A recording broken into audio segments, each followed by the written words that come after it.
নবরাত্রিতে কোন দিন কোন দ্রব্য দিয়ে মা দুর্গার পূজা করলে মা বেশি খুশি হন সেই সম্বন্ধে আমি জানাবো।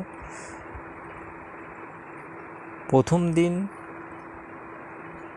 গরুর ঘিয়ের তৈরি কোনো দ্রব্য এবং মৌসুমী নেবু। দ্বিতীয় দিন চিনি, মিশ্রি বা পঞ্চামৃত।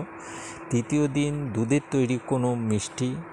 চতুর্থ দিন হলুদ রঙের কোনো ফল বা দই। পঞ্চম দিন কলা বা মৌসুমী লেবু, আপেল। ষষ্ঠ দিন মধু মিশ্রিত কোনো মিষ্টি।